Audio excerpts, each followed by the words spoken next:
என்ன நடந்தது தேவசேனா அப்படின்னா பிரபாஸ் சார் வாய்ஸ் கேட்கணும். யஷ்ஷருக்கு பேசும்போது ஏப்பட்டா யாரோ 10 பேர் அப்படின்னா யஷ்ஷரோட வாய்ஸ் கேட்கணும்.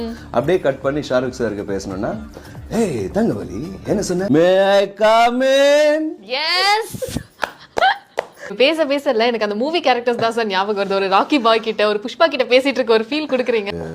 டெட்பூல்னு ஒரு படத்துல டெட்பூலுக்கு பேசினது நிறைய டயலாக் வந்து நம்ம இஷ்டத்துக்கு விட்டாங்க. நிறைய சென்சார் பண்ணி ஆமா ஆமா ஒரு படம்னா 10 நிமிஷத்துக்கு ஒரு தடவை ஃபைட் துவம்சமா இருக்கணும். அதுல வர பொண்ணுங்களா அம்சமா இருக்கணும். கேர்ள்ஸ் என்கிட்ட எல்லாம் பேசக்கூடாதுன்னு சொல்லி கொடுக்கலையா உங்க அம்மா? இப்போ டெலிவிஷன்லேயே உங்க வாய்ஸ் அதிகமா கேட்டு ஏன்னா அவ்வளோ மைண்ட்ல இருக்கு உங்க வாய்ஸ். அதுலேயும் முக்கியமா சக்திமான் அந்த வாய்ஸ். இப்போ குணால் சாருடைய அந்த காதல் தேசமா இருக்கட்டும், காதலர் தினம், இந்த மாதிரி மூவிஸ் பண்றப்ப அந்த வாய்ஸ் வந்து ஒரு மியூசிக் மாதிரி கேட்கும். அவள் அழகை சொல்ல வார்த்தைகள் இல்லை. வயலின் இருந்தால் கொடுங்கள், வாசித்து காட்டுகிறேன்.